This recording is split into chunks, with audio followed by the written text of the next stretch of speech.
Hi, I'm Edie Strand, and today I'll be talking about diagnosis and management of childhood apraxia of speech, or as we call it, CAS. I have been asked to speak about this today by the Once Upon a Time Foundation, who is committed to providing additional education for speech-language pathologists in the area of management of CAS. I do have a couple of disclosures.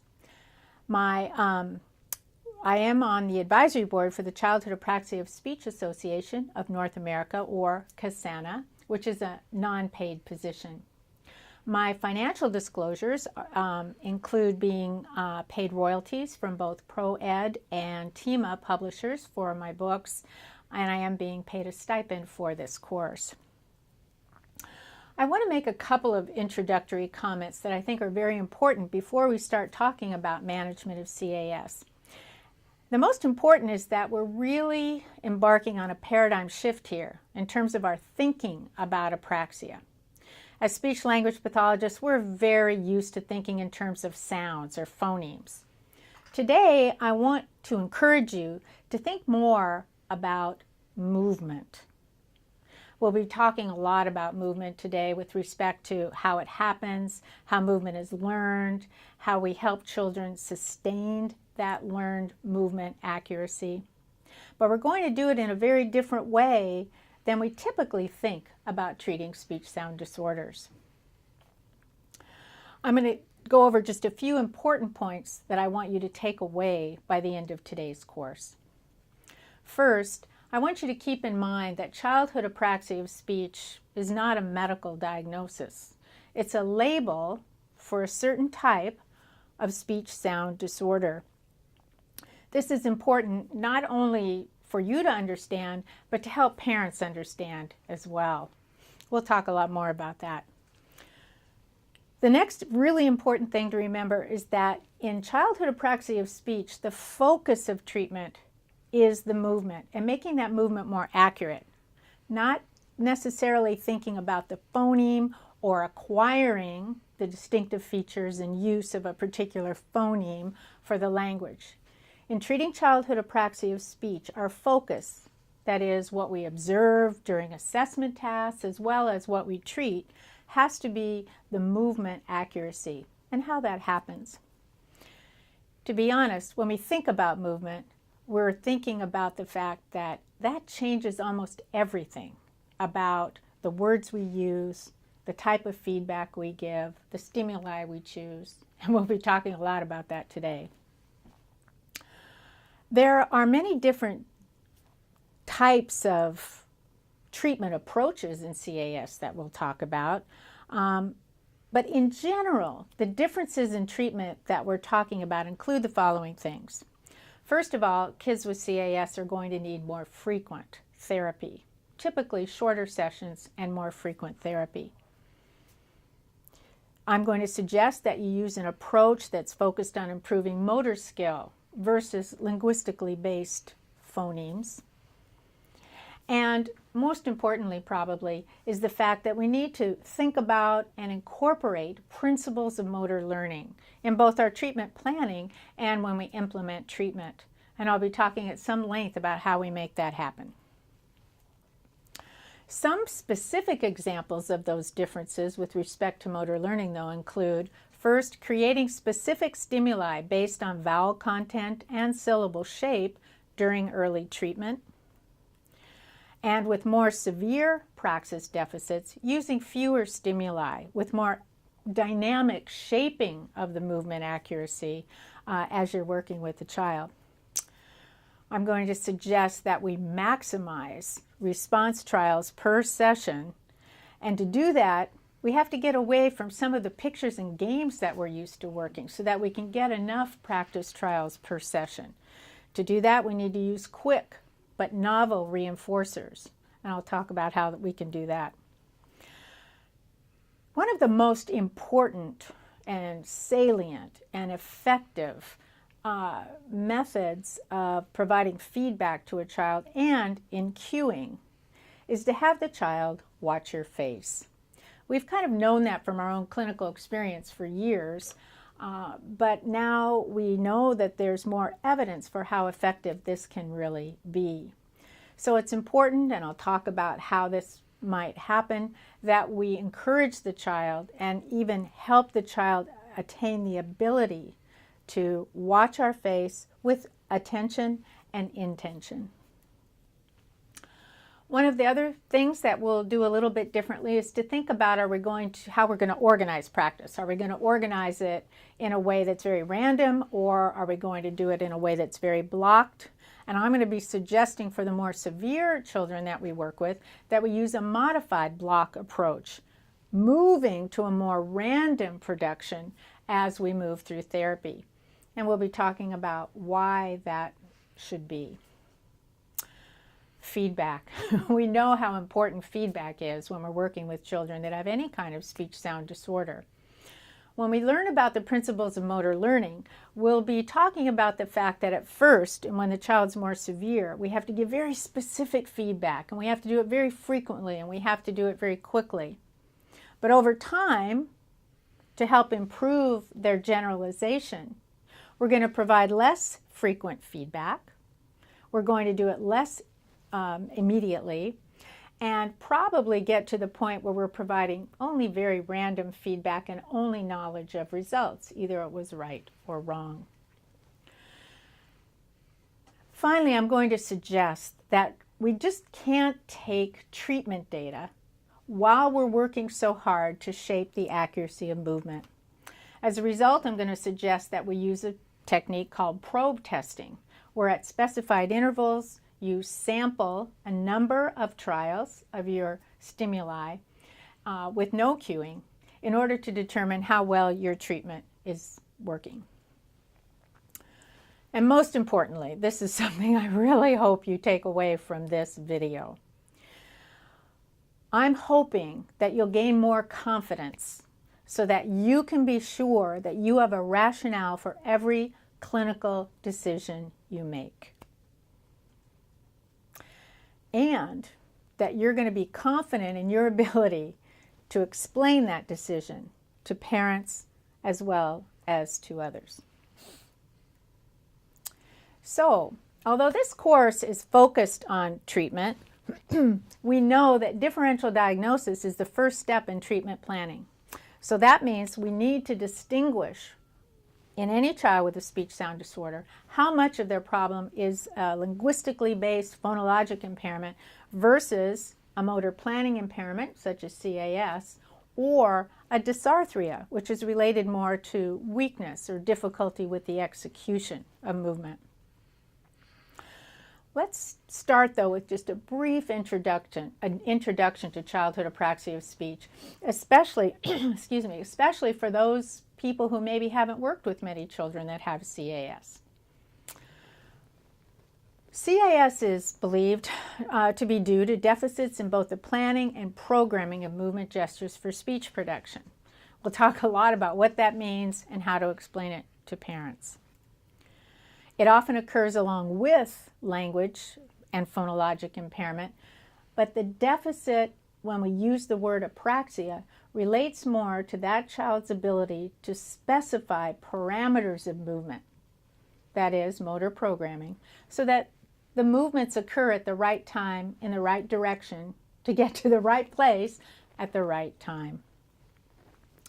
Some of the main speech characteristics are vowel and consonant distortions, inconsistent voicing errors, prosodic errors, especially equal stress and segmentation, awkward and imprecise movement transitions, and finally groping and or trial and error behavior that you typically see on elicited responses, but not so much in their spontaneous behavior. Here are some clips of children with CAS so that you get a sense of what these children may sound like and look like. How about potato? Potato. Potato. Potato. And try to make your tongue tap at the end like mine. Let me show you first. Potato. Potato. Good. And then make sure you spit it at the beginning.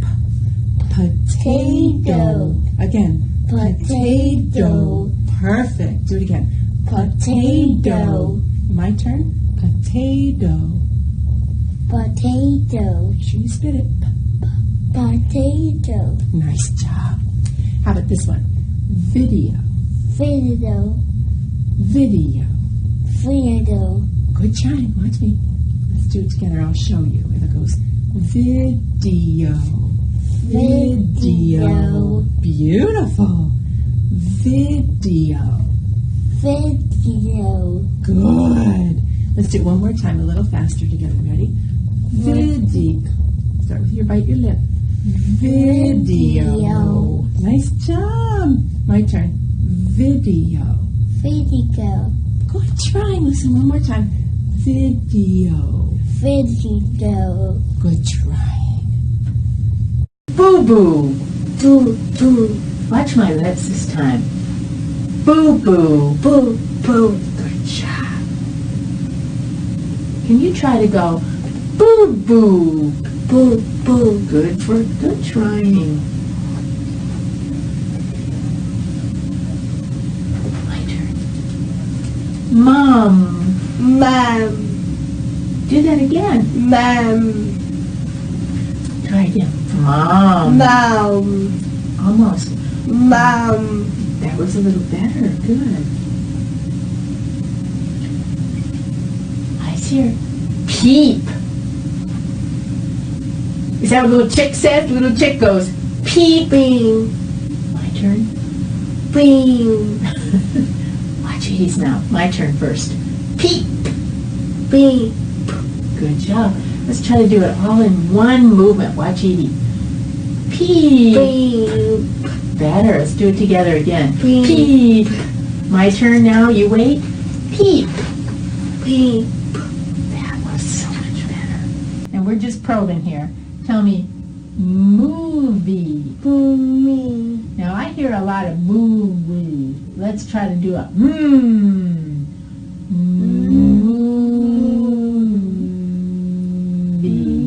Good. Go slow and the same time with Edie. Moo. Not boo. Movie. Let's go. Just stay there a minute, see what it feels like. Can you feel that? V. Play. A little more of an E. V. That's it. V. V. Good job. V. Good. V. V. Good. One more. V. Good. Movie. Boo. Movie.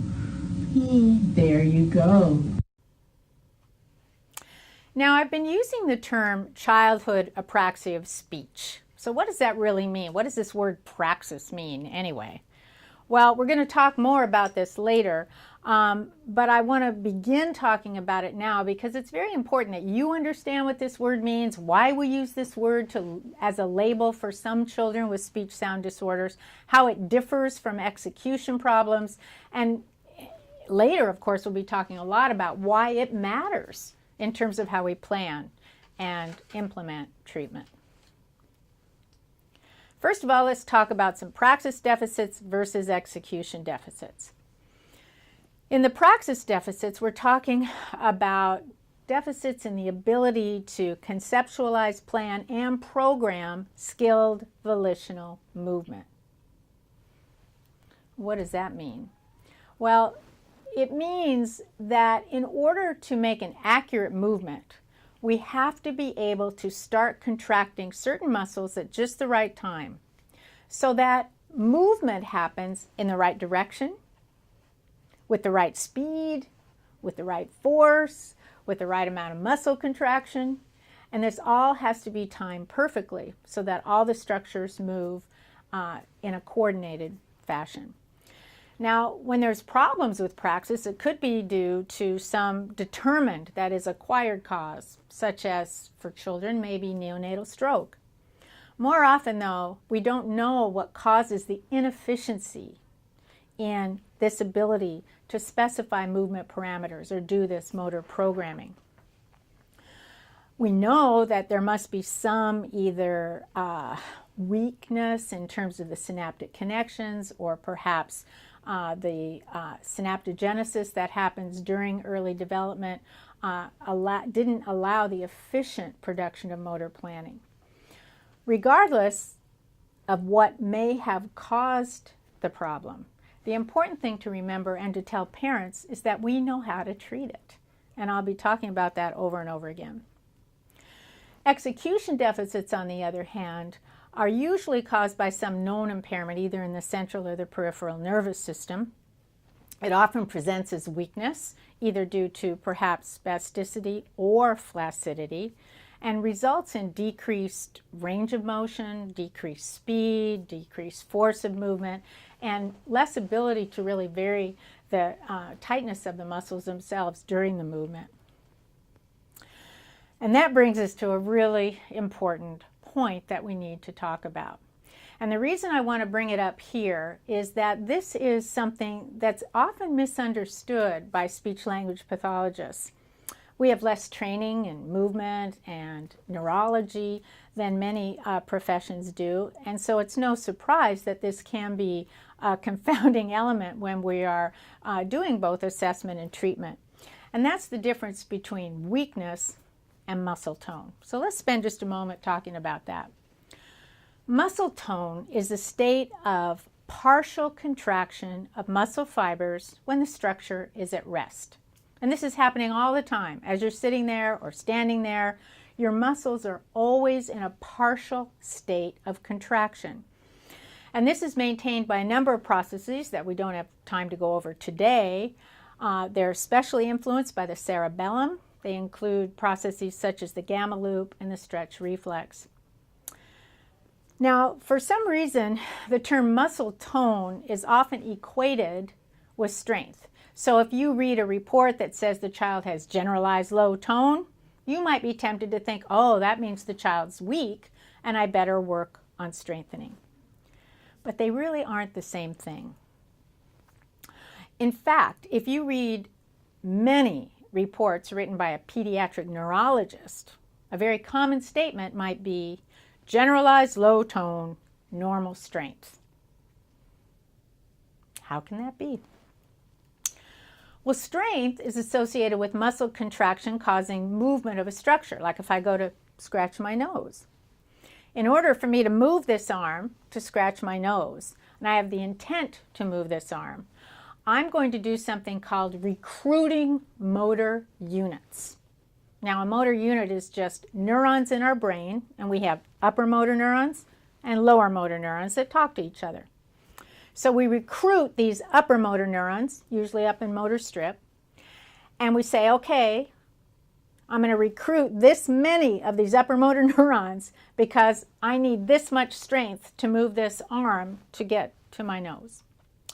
Well, those motor neurons, the upper motor neurons, send the message down to the lower motor neurons. Now, for the limbs, it will be somewhere in the spinal cord. But for the face, for the muscles we use for speech, it's going to be in the brainstem. It's those lower motor neurons, then, that send out fibers that actually wrap around muscle fiber and cause muscle fibers to contract, which cause structures to move. So that's a very different process than what we talked about for muscle tone, which is just a partial state of muscle contraction at rest. So the point is, a child can come in with generalized low tone and still have enough strength, normal strength, for speech. Now, we know that strength increases if we overload the muscle in some way. Either we increase the size and or number of muscle fibers themselves, or we recruit a greater number of motor units, and or we increase the firing rate of those motor units. Now, even a child with generalized low tone might be able to recruit enough motor units at a firing rate that makes the movement adequate in strength for speech. So, tone and strength, we really want to think about as being two different things. We want to remember that if a child has generalized low tone, they may not actually be weak. for speech production. So I want to ask you to think for just a minute about what kind of evidence you could look for that would help you feel confident that a child is not weak for speech, and therefore confident that you don't need to do strengthening activities as part of your therapy. Let me give you some hints. First of all, if the child comes in, and yes, they may have this generalized low tone, sometimes you even see a slightly open mouth posture, and then they go, ada, aba, adatu. Good respiratory support, good subglottal air pressure, good phonation, good plosing. You don't have any evidence for weakness in that scenario. No nasality.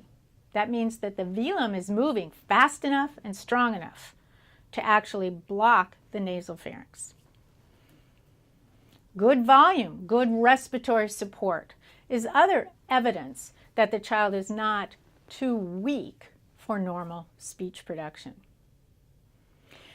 I think it's okay to think about the fact that if the child is observed to have normal plosing, good respiratory support, good volume, no nasality, that you're pretty safe in making the decision, I don't need to work on strengthening, even though this child may have generalized low tone.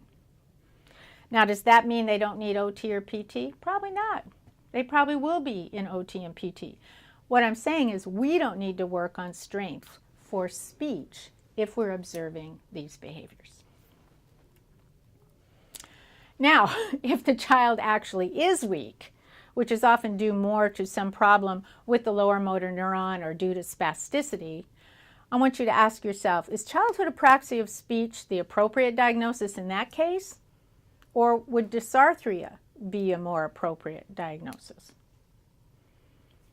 Similarly, if the child has good respiratory support and no nasality and can make plosive sounds without any error, ask yourself the same questions. Is childhood apraxia of speech the appropriate diagnosis? Or would dysarthria be a more appropriate diagnosis? We're going to answer those questions as we go along in the course today. I'd like you to be thinking about these questions, though, as we go along. You may even want to jot them down if you don't feel sure about it right now. But now we're going to move on to maybe an even more foreign concept to us, and that is, what do we really mean by motor planning and programming? You know, we use these terms all the time. We use it in adult apraxia of speech. We learn about different models and theories of motor programming in our undergrad and graduate classes, and we certainly talk a lot about it when we're talking about childhood apraxia of speech. But I wonder how many of us are really confident in explaining it to our colleagues, to a parent, to a referring physician. I'm going to argue today that we should be confident about that. If we're dealing with a child that has apraxia of speech, it's so important for us to understand what we mean by that, how we're planning treatment to address that particular inefficiency in processing, and be able to explain it well to the parent. So today we're here to discuss childhood apraxia of speech, and as I said, we've attributed this label of a speech sound disorder to a problem in aspects of the motor planning programming processes involved in speech. So in order to really talk about that, let's just remind ourselves what we're talking about in terms of speech production in general, because sometimes we have to talk to parents about this. Parents have never thought about what really happens when we go to talk, many of them. I mean, did we before we started grad school? Probably not. So let's think about it. Well, first you have to have respiratory support, right? Because you need a source of sound, because after all, speech is just the acoustic representation of language, right? So we need good respiratory support to build subglottal air pressure so the vocal folds can vibrate, so there's sound, or our source. That sound source then resonates off the vocal tract walls, the pharynx, the nasal pharynx, the oral pharynx, the throat. and then constriction of that voiced airstream to make individual noises, so that the acoustic signal is varied enough that we can have a meaningful message. So how does planning and programming fit into all this? Well, we know that speech sounds are produced because of a specific sequence of movement that are not discrete, but that blend from one gesture to another. So speech production involves this continuous movement of parts of the vocal tract, especially at the level of the syllable. There's no stopping of the movement or the sound during the syllable production. Now, I'm going to say this a lot during this video today, but I think it's important. You know, they tell us when you learn to teach, they say, well, you got to say something at least 9 times before people hear it and understand it. So you're going to hear this more than 9 times today, probably. But I'm really hoping you see why I'm belaboring this point. The point being that speech production involves this continuous movement. We're really used to thinking about phonemes or sounds. And because we're involved with literacy, we're also really cognizant of this grapheme. And both phonemes and graphemes are segmental. Phonemes are this conceptual unit that's in our mind, but not yet in any reality. It's a linguistic element made up of these distinctive features, right?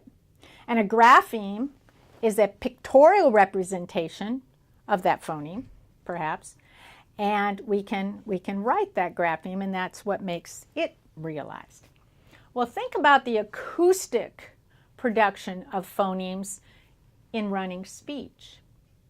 We don't say these phonemes segmentally like we might write them. We don't say k, at. We say cat, and it's one sequential movement for that syllable. Think for a minute. If a child's having problems specifying movement parameters, it's probably pretty important that we practice, that we help them learn to be more accurate in movement, that we work to make the processing that isn't so efficient more efficient by working on what's not happening correctly, which is the movement gesture at the level of the syllable. You're going to hear that many times during the course of this lecture. So we have to think about planning and programming in the context of this continuous movement gesture. Well, the motor planning areas of the brain are what really specify these movement parameters. Well, how do they do that? Well, first, they need to know what's going on to begin with. So they need to know, is the mouth open or closed? Is the tongue tight or loose? Is it forward or back? Is the velum up or down? And it takes that constant stream of incoming information, typically we're talking about proprioceptive information, about where the speech structures are in space, whether or not they're moving, in what direction they're moving, with how much force, with how much muscle tension. And it takes all that information and uses it to program or specify the upcoming movement parameters for volitional speech production. So as the speaker gets ready to talk, particular muscle groups are selected to begin to contract at very specific times to cause structures to begin to move at very particular times, in a particular direction, at a certain speed, with a certain amount of force, and using a specified amount of muscle contraction. Now, when I speak in front of audiences, I'm often asked, so what do you mean by a specified amount of muscle tension? And what I often have people do, and you can do this at home, is make an S sound and now make a T. Basically, you've moved the tongue in the same direction to get to basically the same place. But the thing you changed the most is that you recruited more motor units so that the tongue fibers were tighter. You recruited more motor units so that more lingual muscle fibers contracted so that you had more muscle tension, which caused the airstream to stop completely. All of that has to be specified. It all has to be programmed. So the direction of movement, the speed of the movement, how much muscle contraction there is, how much force there is, all of that has to be specified. And think about this. It has to be specified for all the respiratory muscles, all the laryngeal muscles, the jaw muscles, the tongue, the velum, the pharynx, all in specific milliseconds so that everything comes together at the right place at the right time. I'm often surprised when I hear very young children learning to speak so easily.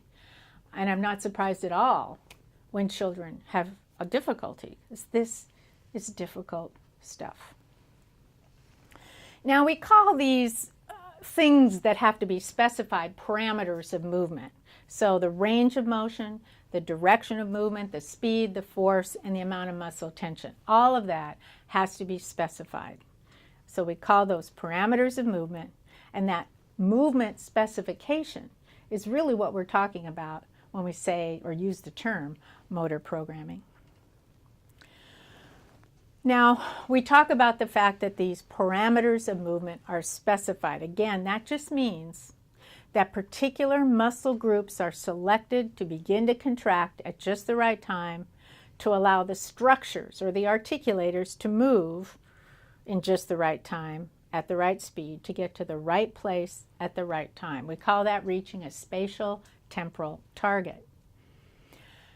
Now, it might be easier to think about if they were segmental and you just had one movement to one target, whew, do the next one. But that isn't how it works. This, at the level of the syllable anyway, it's continuous gestural action. And I like to use the term movement gesture or movement transition to represent the fact that this is not a segmented movement, but that it's continuous. Now, for children that have significant difficulty with praxis for speech, it may be that the primary difficulty is with the specification of movement parameters, so that there's difficulty with the right articulators getting to the right place at the right time. But we don't know, there also could be difficulty with processing that afferent or incoming proprioceptive information that the motor planning areas of the brain need. So we're not sure exactly at what point is it a problem with the proprioceptive receptors, the pathways to the motor planning areas of the brain, the motor planning area of the brain itself. Because we can't be sure, though, I'm going to be talking to you about ways in therapy that we can work to improve or at least make more salient proprioceptive processing, as well as working to improve the efficiency of the processing involved in this specification of movement or motor programming. To sum it up, though, I think what I want to encourage you to do is to think in terms of assessing and treating these movement gestures or transitions rather than phonemes when we're actually interpreting assessment data, coming to a differential diagnosis, and certainly when we're planning treatment. Now, a child might have difficulty with this praxis for speech production that we've been talking about, and then we use the label childhood apraxia of speech.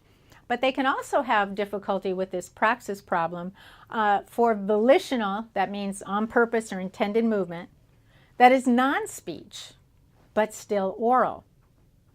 Oral, non-speech movement. So these would be things like, show me how you kiss your dolly. Can you cough? Show me how you cough.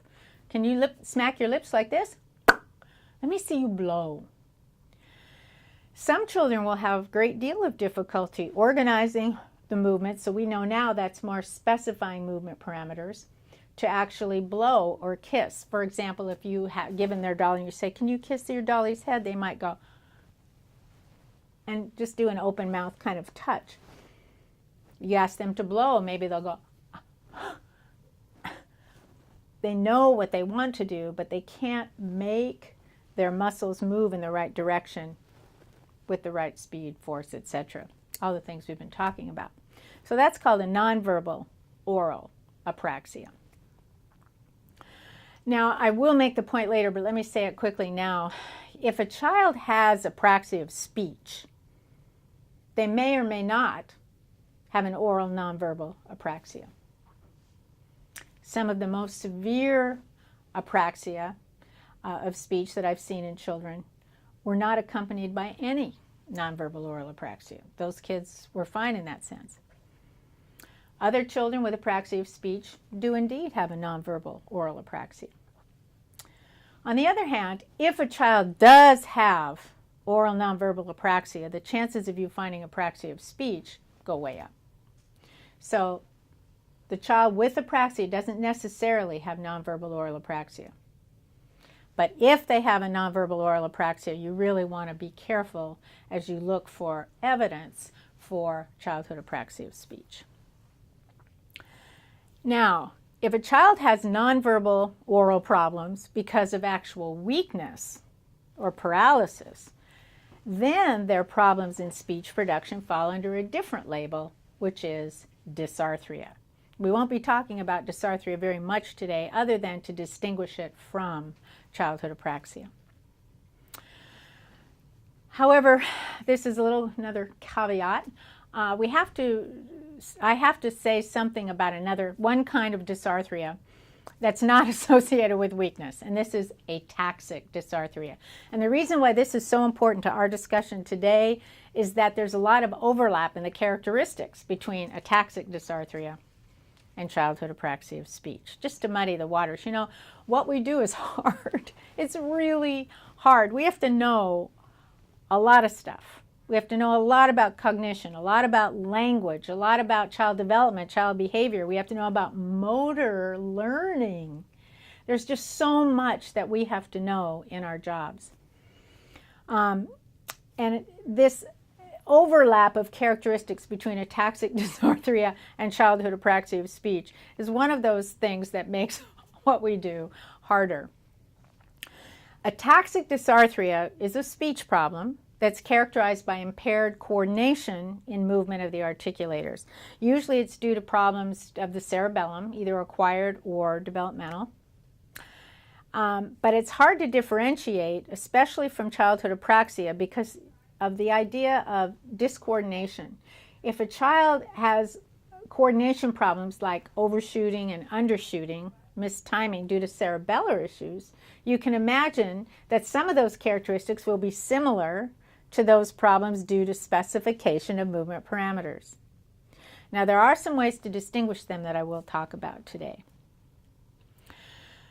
Let's think about this in a bigger sense here with this chart that I've put up on the next slide.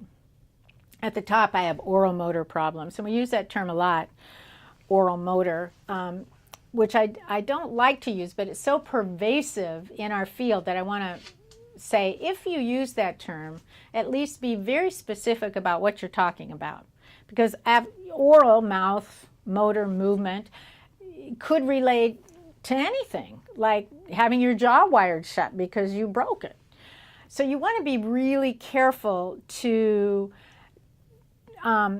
differentiate oral motor problems that are due to execution, say weakness or paralysis, and that due to problems with praxis that we've been talking about. So in this chart, you see execution on one side, praxis on the other. Under the execution side, we see that results in actual weakness, or decreased range of motion, decreased strength, decreased speed, for example. And if you look further down under execution, you see that in the nonverbal context, we would end up with things like drooling and dysphagia. On the verbal side, you see that on an execution problem, we have the label dysarthria for the speech disorder. On the other side, we have praxis, which is more of this planning and programming movement problem. In the nonverbal context, we said we have a label for the problem, which is nonverbal oral apraxia. And then on the verbal side, we have the label childhood apraxia of speech. I have noted this big arrow here, though, that shows ataxic dysarthria does have overlap in terms of the characteristics with childhood apraxia of speech. So now we're talking about the differential diagnosis of speech sound disorders. And you see on the chart that I put up here that we have phonologic impairment versus motor speech impairment. And this will be a lot of what I'm talking about today with respect to differential diagnosis. How do we tell whether this problem is more due to a motor planning programming problem versus just maybe a more severe deficit in phonology? Under motor speech impairment, we have to differentiate childhood apraxia from dysarthria. So one more little caveat here. We've put a lot of emphasis on labels, on taxonomy, maybe even too much. I mean, these categories, these labels aren't discrete. They overlap. They co-occur. Children with childhood apraxia always have phonologic problems, right? And doesn't that make sense? If you have at least significant difficulty with planning and programming movement, you're going to have trouble practicing what you need to practice to develop the phonologic rule system for your language. Problems in one area are going to influence the development in another. Now, labels, though, are necessary. We need terms to talk to each other so we know what we're referring to. So we have to be careful not to put too much emphasis on a label and to recognize that these labels overlap, interact with each other, influence each other. And keep that in mind as we're working with the child, because labels change. Labels have to be considered in terms of the child's development and their developmental trajectory. Remember that as development proceeds, neurologic development and maturation continues long after birth, right? So we have to be cognizant of that as we're working with the child. As development proceeds, the characteristic of their speech problem may change. As therapy proceeds, hopefully the characteristics of their speech problem will change. They will improve. They may get to the point where they no longer have a set of characteristics that we associate with a certain label. We're here to talk about CAS. So when we're working with a child, they may have many characteristics of CAS. We feel confident in using that label for their speech disorder. We continue to work with the child, neural development continues, and we realize that at some point, they might just have some residual articulation errors, but really don't have enough characteristics of childhood apraxia to warrant the use of that label.